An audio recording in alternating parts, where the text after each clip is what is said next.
चाहता है कि उसके मुंह से खुशबू आए, जब भी वो बात करे तो सामने वाले को उसके मुंह से खुशबू आए, वो इम्प्रेस हो जाए। इसीलिए तो टीवी में इतने सारे टूथपेस्ट, च्युइंगम और माउथ फ्रेशनर अवेलेबल हैं, जिनकी ऐड दिखा दिखा कर लोगों से ये कहा जाता है कि ये सब करने से उनके मुंह से खुशबू आएगी। लेकिन क्या ये परमानेंट है या टेम्परेरी है?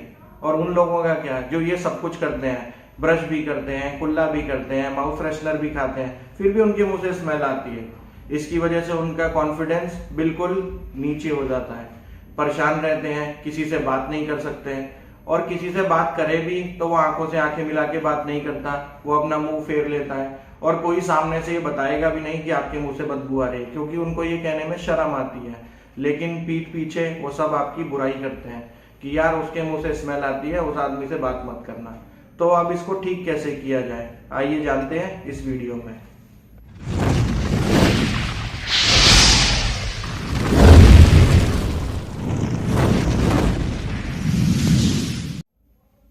तो सबसे पहले हमें ये जानना बहुत जरूरी है कि मुंह से स्मेल आती क्यों है, ये बदबू आती कहाँ से है। लोग टीवी में देखते हैं या किसी चैनल पे देखकर बस शुरू हो जाते हैं कि ये करने से बदबू चली जाएगी, वो करने से स्मेल चली जाएगी, ऐसा कर लो वैसा कर लो। लेकिन सोर्स क्या है? सबसे पहले आपको ये जानना है कि मुझे बदबू मुंह से आ रही है या मुझे कोई और बीमारी है। तो सबसे पहले हम डिस्कस करते हैं कि अगर बदबू मुंह से आ रही है तो उसके क्या कारण है। सबसे पहला कि आपके मसूड़ों में इन्फेक्शन हो सकता है, इसकी वजह से बैक्टीरिया जो वहाँ पे बन रहे हैं वहाँ से बदबू आ सकती है। या आप दांत अच्छे से साफ करते हैं लेकिन आप अपनी जीभ को साफ नहीं करते हैं, वहाँ बैक्टीरिया पनप रहे हैं, उसकी वजह से स्मेल आ सकती है। या फिर आपके मुंह में कोई इन्फेक्शन है जहाँ से पस बन रहा है और वहाँ से स्मेल आ रही है। या फिर आपको साइनसाइटिस की प्रॉब्लम है, वहाँ से भी स्मेल आ सकती है। और कोई दांत खराब है, उसमें कीड़ा लगा हुआ है, उसमें छेद है या उसमें खाना फंसता है, तो वो पूरी रात जो खाना फंसा रहता है उसकी वजह से भी स्मेल आती है। यानी कि basically improper cleaning of mouth ये पहला सबसे मेन रीजन है जिसकी वजह से स्मेल आती है। लेकिन कई लोग क्लीनिंग भी करा लेते हैं, माउथ वॉश भी यूज करते हैं, सब कुछ करते हैं, लेकिन स्मेल फिर भी नहीं जाते हैं। तो उसका कारण क्या है?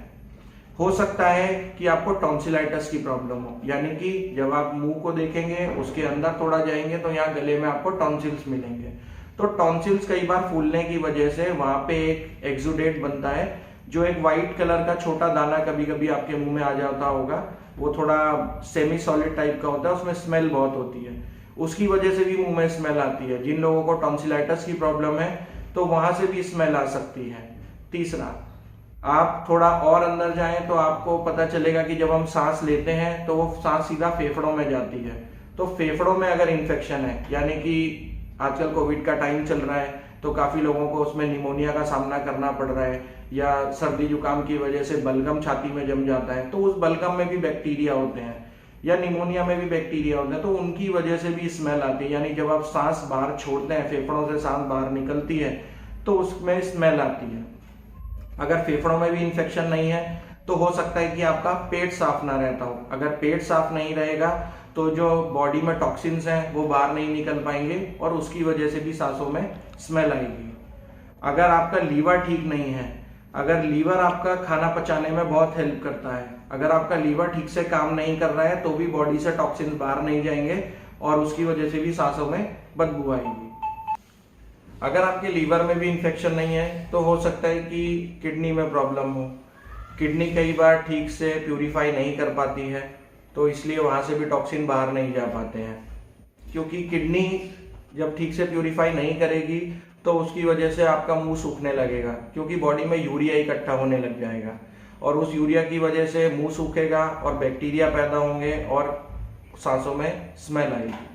हो सकता है कि आपको डायबिटीज की भी प्रॉब्लम हो या होने वाली हो, क्योंकि जब डायबिटीज होने वाली होती है या हो चुकी होती है तो बॉडी में ग्लूकोज की कमी हो जाती है और बॉडी एनर्जी के लिए फैट को बर्न करने लग जाती है, और फैट बर्न होने से बॉडी में कीटोन्स बनने लग जाते हैं, और कीटोन्स के अंदर एसीटोन होता है जो कि बहुत स्मेली होता है, इसलिए भी सांसों में स्मेल आती है। तो ये जो मुंह से बदबू आने की बीमारी है या स्मेल आने की बीमारी है, इसको मेडिकल टर्म्स में हेलिटोसिस कहा जाता है। तो जैसा कि मैंने आपको वीडियो के शुरू में बताया था कि 3 काम आपको क्या करने हैं। सबसे पहला, आपको सोर्स ढूंढना है कि स्मेल किस वजह से आ रही है। दूसरा, उस सोर्स को खत्म करना है कि आपके लंग्स में इन्फेक्शन है, पेट में कुछ गड़बड़ है, किडनी में कुछ प्रॉब्लम है, या आपके टॉन्सिलाइटिस है, या जो भी उसका सोर्स है उसको आपको सबसे पहले ढूंढना है और उसको ठीक कराना है। और तीसरा, आपको अपने डेंटिस्ट के पास रेगुलरली लेना है और खुद से ब्रश करना है, फ्लॉस करना है, माउथ वॉश करना है। यही 3 काम करने से आपकी प्रॉब्लम सॉल्व हो पाएगी। ऐसा नहीं है कि टीवी में कुछ भी बता रहे हैं या किसी भी चैनल पे कोई भी कुछ बता रहा है कि ये सरसों का तेल मल लो, बेकिंग पाउडर से ये कर लो, वो कर लो। ये सब टेम्परेरी है, पर आपको जब तक सोर्स नहीं पता होगा, आप ऐसा मान के चलिए कि आपके घर में डस्टबिन है, उसके अंदर बहुत सारा कूड़ा पड़ा है, उसमें से स्मेल आ रही है, आपका वो कूड़ा वहीं पड़ा है, आप उस पर परफ्यूम मार रहे हैं, खुशबू तो हो रही है कमरे में, लेकिन कितनी देर, जब तक उस खुशबू का असर खत्म हो जाएगा वो कूड़ा फिर से स्मेल देगा। तो आपको सोर्स को खत्म करना है। जब तक आप उस कूड़े को बाहर नहीं फेंकेंगे स्मेल बनी रहेगी। तो मेरी बात को ध्यान से समझिए और जैसा मैंने आपको बताया ये 3 काम कीजिए, आपकी प्रॉब्लम पूरी तरह से खत्म हो जाएगी। और जहाँ तक सवाल है कि मुंह से ही स्मेल आ रही है, तो उसके लिए मैं आपको कुछ चीज़ें बता देता हूँ जो इसको करने से बदबू काफ़ी कम हो जाएगी। पहले आपको ब्रश करना है। ब्रश आपको दिन में 2 बार करना है। टाइमिंग 3 मिनट के करीब रखनी है। रात में सोने से पहले ब्रश को ज़रूर करें, वो सबसे ज़्यादा इम्पॉर्टेंट है। और ब्रश करने के बाद आपको फ्लॉस करना बहुत ज़रूरी है। फ्लॉस एक धागा होता है जो आपको किसी भी केमिस्ट शॉप पे इजीली मिल जाएगा। उसको आपको दोनों दांतों के बीच में जो जगह है वहां पर उसको स्लाइड करके दांतों को साफ करना होता है, क्योंकि हम जब ब्रश करते हैं तो दांतों के बाहर और अंदर की तरफ तो हम साफ कर लेते हैं, लेकिन जहां से दांत जुड़े हुए हैं, जो उनका जोड़ बना हुआ है, वहां तो हम कभी ब्रश करते ही नहीं है। तो वो एरिया इतना ज्यादा है, जो आपकी दाढ़ होती है वो आपस में एक दूसरे से जुड़ी हुई है, तो उनके बीच में जो स्पेस है वहां पे हम कभी कुछ साफ सफाई करते ही नहीं है, इसीलिए वहां से भी सोर्स ऑफ इन्फेक्शन हो सकता है।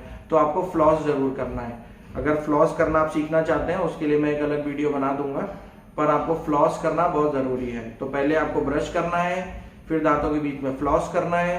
फ्लॉस करने के बाद आपको माउथ वॉश यूज करना है, जो कि मार्केट में इजीली अवेलेबल है।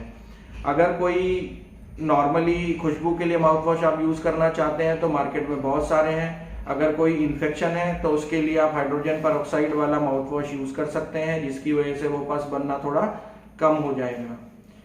उसके बाद ये करने के बाद क्या होता है कि मुंह से स्मेल इसलिए भी आती है कि मुंह सूख जाता है। सूखने से मेरा मतलब है कि आप बहुत देर तक पानी नहीं पीते हैं या बहुत देर तक खाना नहीं खाते हैं, तो आपको समय समय पर पानी पीते रहना है, यानी कि हर आधे 1 घंटे में आपको आधा गिलास पानी पीना है, जिससे कि मुंह सूखा ना रहे और बैक्टीरिया वहां पर ना बने, जिससे भी स्मेल बहुत कम हो जाएगी। आप ये पानी पीने वाला प्रोसीजर ट्राई करेंगे, आपको 50% प्रॉब्लम वहीं सॉल्व हो जाएगी। उसके बाद आपको रेगुलर क्लीनिंग पे रहना है, अपने डेंटिस्ट के संपर्क में रहिए, हर 6 महीने में क्लीनिंग कराइए, जो भी कैविटीज हैं उनको फिल कराइए, और फिर आप देखिए कि इन सब का रिजल्ट क्या होता है। आपके मुंह से स्मेल आना बहुत कम हो जाएगी और आपका सेल्फ कॉन्फिडेंस फिर से उसी लेवल पे आ जाएगा जहां आप उसे देखना चाहते हैं। कोई भी आपसे दूर नहीं भागेगा। Thank you.